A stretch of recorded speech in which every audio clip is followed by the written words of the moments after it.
and welcome to my channel. I'm the Angry Simmer, and today's video is not the one I intended to make. My first time making a video back from my vacation. So hi, welcome if you're new here. I just got back from Ireland. My family and I went for a little vacation for a couple of days. Lots of fun. Great inspiration over there. It's a beautiful, wonderful country. Only had a few mishaps here and there with airline travel. That's pretty much it. Listen, I'm going to talk about some stuff later on in the video that makes all of my woes with Air Canada just completely irrelevant. And the fact that I spent Saturday, all Friday and Saturday, freaking out about how badly I wanted to get home and play a video game, The Sims, because of the patch and because of seasons. And I was supposed to be home on Saturday at like 5 p.m. And yeah, we didn't find out until Friday night when we were going on our way to dinner at Temple Bar and going to the old whiskey house, or the old I can't remember the name of the place, but it was awesome. It was in Temple Bar and the food was great. But we literally parked at paid parking on the street because a fun story, in Ireland, even in the completely open air parking lots, they put this cool little thing up that makes it where vehicles over 2 meters high cannot get in. And we rented a right side drive, right side, well, I guess technically left-handed stick shift passenger van, like a huge one, by Opel, to drive around Ireland in, because we were a group of 6 people. So there's not really very much parking that isn't parallel parking in Ireland for a larger vehicle like that. So yeah, that was fun. Where was I going with this? Anyway, so we parallel parked in a sketchy neighborhood, which there's not a ton of sketchy in Ireland. When I say sketchy, I mean there, people didn't adhere to the don't leave your dog poop on the sidewalk rule, because there's €125 fine for that sort of thing in Ireland. It's very, very interesting. For some reason, I had trouble not saying pound while I was in Ireland. I don't know why. Anyways, but so I went to check in for our flight, and it said, you can't check in right now. You're not 24 hours out. And I was like, huh?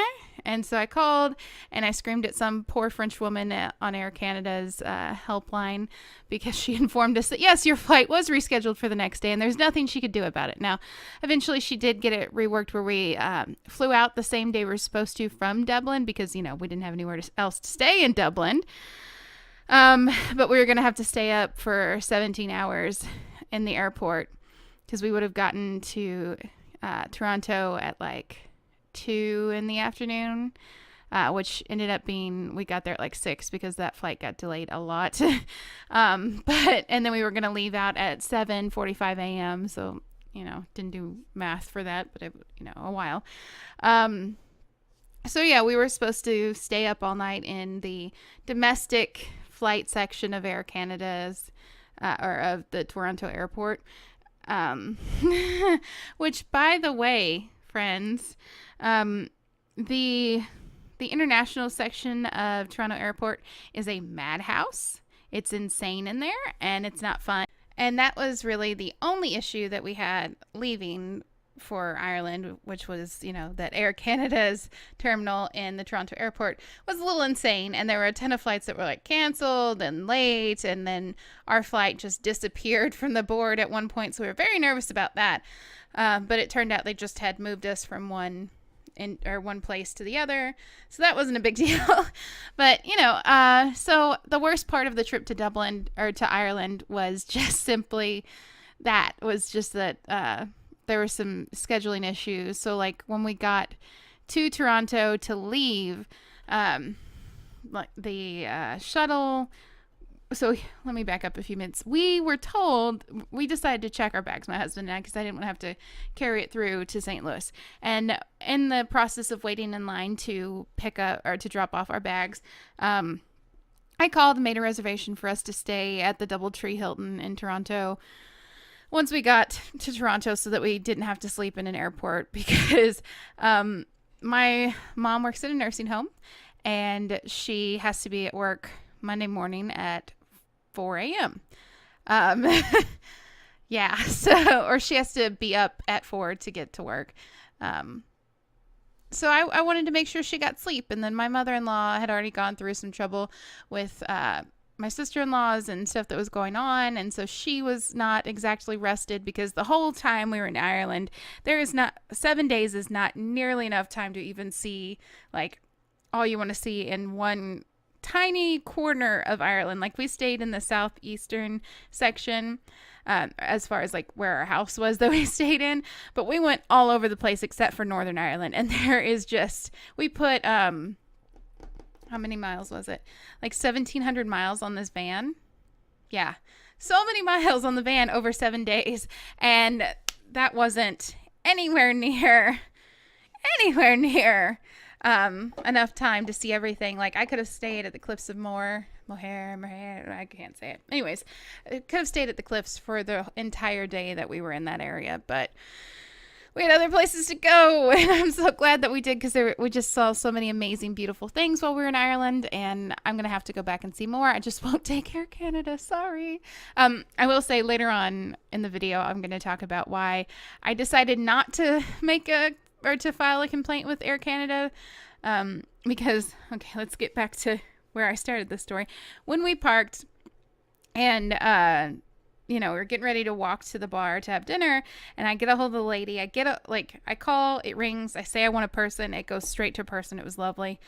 That'll never happen again. And it didn't happen the next time I called Air Canada.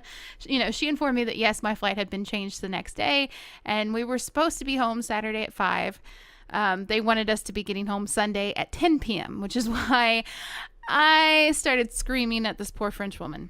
And I don't mean that I was like, no, that's not okay. I need you to change that. I need you to do something else. I just yelled through the phone, that is unacceptable. Just like that. That is unacceptable. And I just kept saying that to her, even though she was trying to explain to me there really was nothing she could do. She talked to somebody in charge of flights and things like this. And she was letting me know if my flight was canceled or if we got bumped. And I was like, I'm sitting there fuming. And it took like a half an hour before she got back on the call to tell me, yeah, that flight was just canceled. They just decided to cancel a flight and moved us to a different day. So, like I said, we ended up, instead of the 10 p.m. one, we got on the flight where we left out at 7:45 a.m. and got home to St. Louis at 8:45. That went off without a hitch. Great. All those fun things. But so we left Dublin at 3. We were supposed to leave at like 12:45. We checked our bags because like everybody, both sets of parents were with us in the line because we told them to stay with us in line. They were made to check their bags because Pat and I knew our bags were over because of souvenirs. And mind you, mine was over because I put my sweaters and jackets that I brought with me into my suitcase instead of my backpack because I didn't want that stuff in my backpack. And I bought like one sweater from Trinity College, but it's a nice big thick sweater. So that, that pushed it over. My suitcase was 11.9 kilograms, whereas everybody else's was like 9. So mine, both with like how stuffed I made it plus weight, was over what you're allowed because you're allowed like 10 kilograms. So yay for me, breaking rules. But so they were all mad and they're worried and they're like, how's it going to get to St. Louis if we're not going to St. Louis tonight? If it can get to St. Louis, why can't we get to St. Louis? And I'm like, believe me, I tried to yell at the French lady for us about that exact thing, but it won't be. What's going to happen is it's going to get to Toronto with us. And then from Toronto, it's going to sit there and wait till we leave overnight because there's no other flights going to St. Louis, apparently. But turns out that was incorrect and we needed to pick up our bags. And luckily, a flight attendant informed us of that because Pat and I had a sneaking suspicion that we should ask about said thing. So we did, and I had a moment to like, when we went downstairs after going through everything, To pick up the bags, I decided that I needed to call the hotel and make sure the shuttle was going to come get us, because that's what the very nice lady who helped me check in said to do, was just give them a call. They'll send it over. Now, I have to be reminded that she was in a call center. She was not actually at the hotel making the reservation for me, so that could be the difference. I called and they're like, just go over to the section and it'll be there. And I'm like, it'll just be there? And they're like, yeah, it'll just be there. It'll be there. And to which I was like extremely skeptical, which was the correct thing to be, because it wasn't there. Nope. And we waited and waited and waited and waited and waited for that sucker. And so I called back and they sent a different guy out to us, because the other guy that eventually showed up and who was the guy who drove the next day or the next morning as well, who picked us up at 4 in the morning, because we decided we needed to be at the airport at 4 a.m. for a 7:25 flight, because, it's an international flight. We didn't know how busy it was going to be. There were lots of people who had their flights messed up like this, so turns out we were the very first people there in the concourse. We were there before the bagel restaurant opened, so yay! Which is why I say the customs people for Air Canada, or at least for Toronto, and in Dublin as well, were just absolutely wonderful. The sweetest people ever. I didn't get a stamp in my passport when we went through Toronto the first time. I was kind of disappointed. I mentioned that to the guy doing security, and he's like, "You really want one?" I was like, "Please, pretty please." And he's like, "You're making me work harder, kid." And then stamped it anyways. And I was just like, yay, so nice. So, Officer Rodriguez, you're amazing. I appreciate the stamp. I have 2 stamps on my passport now. I'm really happy about that. Which is like one of the bright, shiny moments that's getting me through right now. So yeah, so we're getting to the whole point of this. Well, not the whole point of the video, because the whole point of the video is you guys watching me build this awesome thing. So we get on our flight the next morning after having a nice sleep at the Hilton. It was nice to sleep in a nice comfy bed, instead of having to sleep in airport chairs, because that's what we thought we were going to end up doing. It makes me tired just thinking about it now. I'm going to yawn. Oh, goodness. So we get going. We land in St. Louis, and I'm so excited to be home, because I'm just tired. I want my own bed and I want warm showers. Oh, another fun fact about Ireland, other than the tiny roads, they are on an immersion system. And so for my friends in Europe, probably not surprised at all about this. You probably know what that is. But for my friends in America, you turn on the hot water. Now, we did what we were supposed to do. And I even checked with the person that we're renting the house from. But they had an extra small hot water tank. And then on top of that, it was aired out. So for an entire week, whenever we came from St. Louis, where it was 90 degrees, so like 40 degrees Celsius,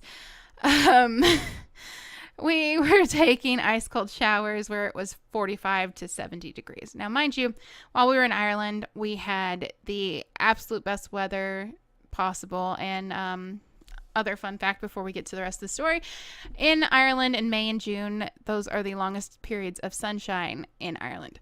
Now, I don't mean like least amount of rain, although that is also the least amount of rain time. No, what I mean is that it is daylight, full daylight, from like 4:45 a.m. till 11:30 p.m. So we did not do a lot of sleeping, although that helped us see more. But leaving for Ireland, none of us slept well on the overnight flight. So we were just exhausted the whole time, like to the point where I was stuck in this loop of like the stage 1 sleep drop while we were driving through tiny cramped roads in a giant passenger van. And I'm supposed to be navigating. And I'm just like constantly, like I'm shaking, and I feel like there's something wrong with me. Like I'm very sick because I keep twitching. Anyways, so that, and like I went through that the whole time we were in Ireland. I didn't get one solid night's rest. Like Friday was our free day, so we didn't get up, or we didn't have to leave the house until 8 a.m. So if that tells you anything, typically we left about 6 a.m. to get going, because everywhere was 2 to 4 hours away. So yeah, not a lot of sleep was had on that trip. So we get to Canada, there's hot showers, there's a nice soft warm bed. And it's 70 degrees, which I'll be honest, I miss Ireland's weather so much right now. I'm a fall weather kind of girl. We've talked about that. That's why I'm starting all of seasons with fall. That's what I'm doing, fall or winter, because they're my favorites. Anyways, so Discord just popped up and reminded me of this because I heard the sound. I have Discord now, so if you'd like to talk to me, not in the comments, you can add Angry Simmer 1 or the Angry Simmer 1 on Discord and you can talk to me. Because we're going to get to why I probably won't be making videos for the next couple of days, which would mean like a couple of weeks. If you guys not getting them, maybe I will. I don't know. This one was kind of difficult to do. So we get to St. Louis, we get in our car and we start driving home, and we're just like super excited to be home. In fact, once the plane got to like 20 miles outside of St. Louis, my dad and I were just like leaning over, looking at each other going, we're home, we're home, we're home. And my husband's reminding me, not yet, not yet. We still have to drive home once we get there. But we get in our car, drive home. It's quick. I'm tired. I have to go to the bathroom. All I want to do is go home, toss my suitcase to the side, and lay down. And so, and I had planned on like waiting until mid-Sunday to start going through my footage and editing it and like deciding what house I was gonna build for here and deciding what I was gonna put on for my other channel. And we get to the house, we say goodbye to my parents, say goodbye to my husband's parents, and I head inside the garage. I am tired. I'm done with today. I'm not doing anything. I wanted to play Sims, but you know what? That'll come later, I've decided.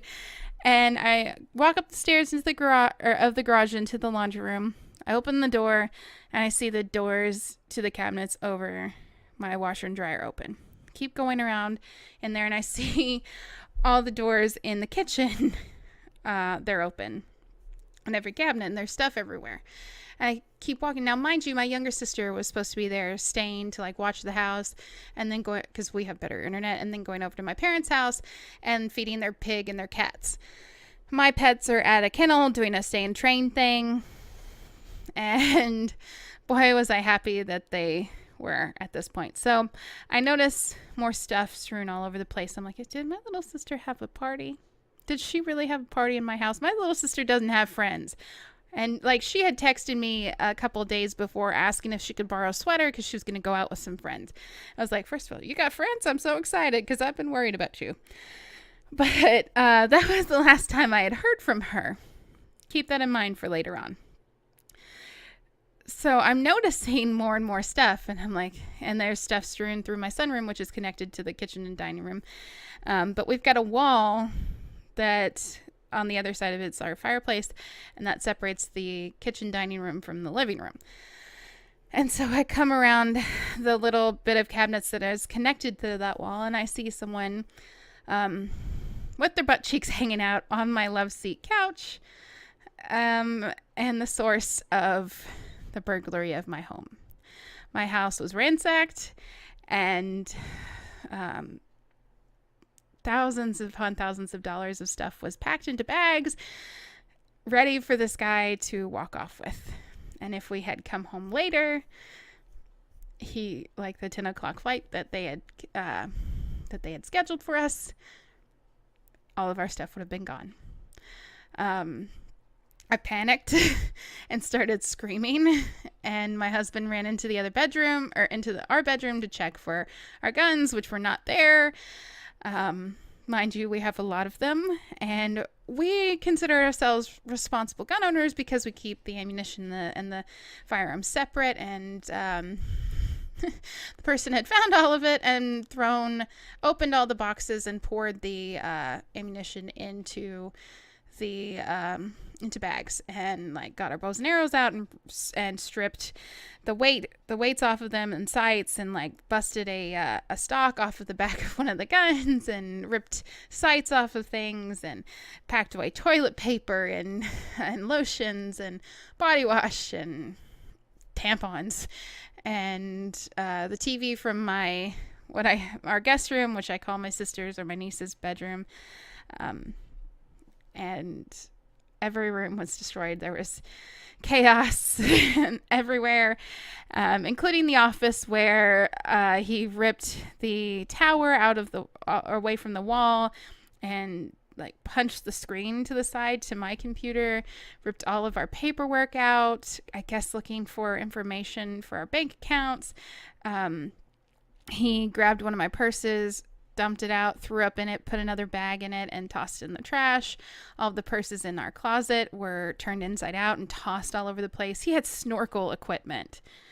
His snorkel equipment packed away, fins and masks and a training, like a high altitude training mask and just everything. And some of the damage done to, like, my computer's okay, but somehow it caused files to just disappear. Like, my music is gone for editing, and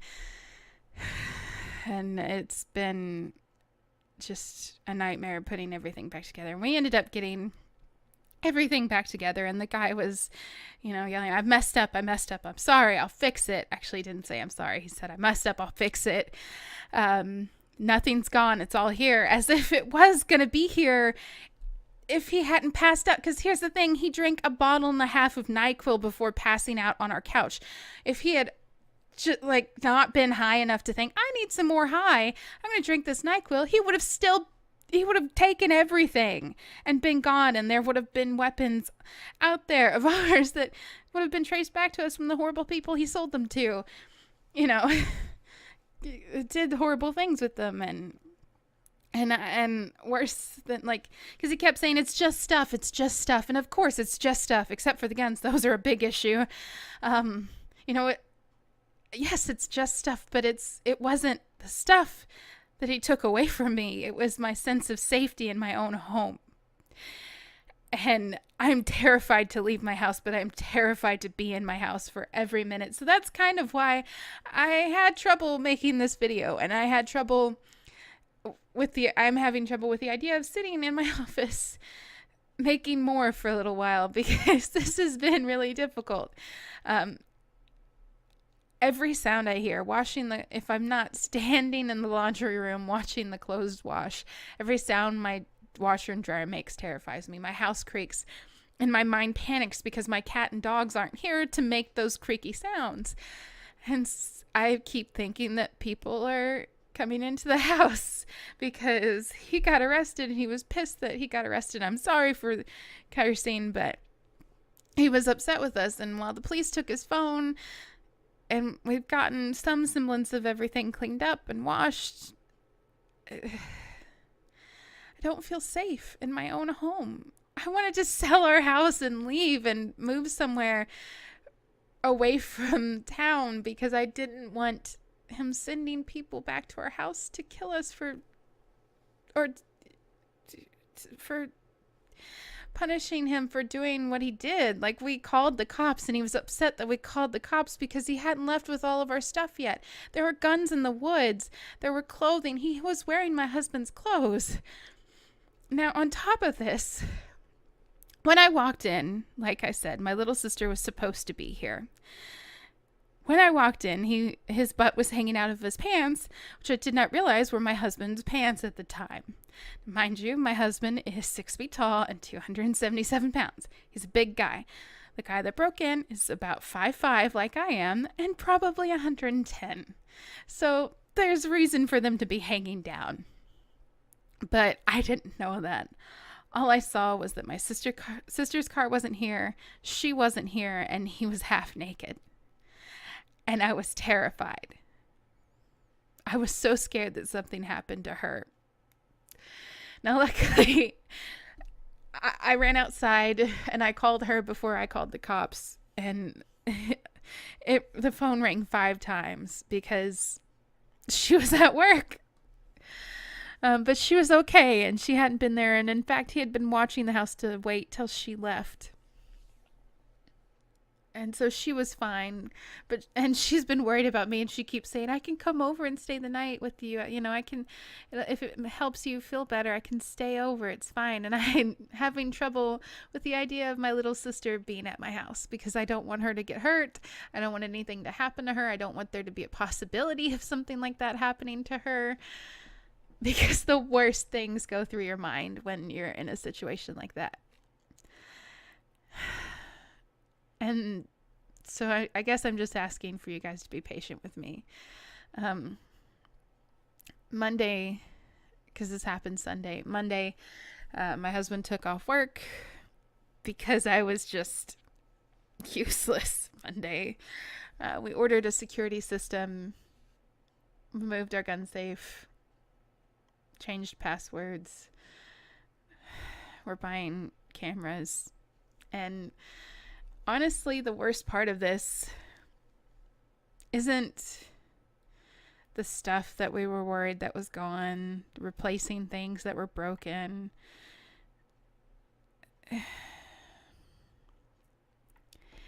It's kind of the loss of innocence that happened with it, because I didn't look at the world the way I look at it right now. I went to Walmart and I saw someone that looked kind of sketchy. She smelled like cigarettes, and we found a pregnancy test in one of an unused one, I think. I didn't touch it, but we found a Clear Blue Easy pregnancy test in one of his bags, because he brought his stuff and changed out of his clothes and put them into one of our bags. We found a pregnancy test in there, and I saw a girl around his build that stunk of cigarettes in Walmart. And I panicked because she looked at me funny, and it could have been just my messed up brain right now. But I looked at another human being like they had already done something horrible to me. And I jump every time I hear a sound in my own house. And I'm having a hard time sleeping. And I feel kind of like I've lost a view on the world of it being inherently good. And I'm just waiting for somebody to do something horrible to me now, because something horrible's happened. And I hate that. I really hate it, because to this point in my life, I never really considered bad things to really be happening, I guess. I don't know how to say that without it sounding delusional. It just, stuff felt far away, and it kind of felt like when you find out that, I don't know, Lincoln wasn't a great guy, or not that really, he wasn't too bad, but I don't know, about the Easter Bunny or Santa, or it just kind of took some of the magic out of the world. And I know that's such a privileged thing to say, and I'm lucky to live in the world where I have things for people to steal, but I don't know, guys. I'm having a hard time with it. I know that crime happens. I know that there are bad things in the world. I've never felt so powerless about it. I've never felt so hopeless. I've never felt like I would be a victim. I don't know. And listen, I don't want any pity or sympathy. I just want your understanding of there might not be as many videos right now. And one thing I'm trying very hard to do that has kind of got some backlash with my family, because my parents have been checking in every day, and my husband's kind of been like, if you need me, I'll leave work. Just call. They know what happened. Just let me know if you need me. And a lot of times I have. And he got very upset with me the other day because I didn't call him when most of the day I spent just in a complete panic. But I need to be able to handle this on my own. I know that's a weird thing to say, but I have to take ownership of how I'm feeling, and I have to deal with it. So yeah, don't give me a pity party or anything like that. Just watch my old videos, share them with your friends and family, and hopefully soon I'll feel better and I can come back to share some of the beautiful architecture and fun stuff that I had gotten the chance to see while I was in Ireland with you guys, and we can just pretend like this never happened. And I hope you guys enjoyed this house, because I'll be honest, so all this happened on Sunday, and I didn't build Sunday or Monday. I started building to kind of forget what was going on Tuesday. Didn't record it. I should have, because that build was amazing and it was all out of my head, and it was a great build. I have to show you the pictures, but this was kind of like the farmhouse version of that. Like I made a very Cape Cod-y style one, and it had the same like color palette as this one. So I guess I'll show you guys pictures of that one, but I couldn't, I couldn't build for the video, and I had a hard time with this one. And yeah, so I was starting to feel a little bit better because of building, because I kind of zone in. And so I just want to, I guess, take a second to say thank you to Maxis and EA for The Sims, because I can really zone out watching or playing The Sims, and it's helping deal with this. So got some screenshots. I hope you guys enjoyed this. I'm actually playing with a family on this particular build, so I'm enjoying it. So thanks for your support. Thanks for watching my videos and dealing with me crying while doing this recording. And I'll see you guys soon, and hopefully you enjoy the screenshots. Sorry about not having music, because I've got to re-download all my files, but I guess I will see you guys in the next one. And let me know what you like to see from Ireland. Bye.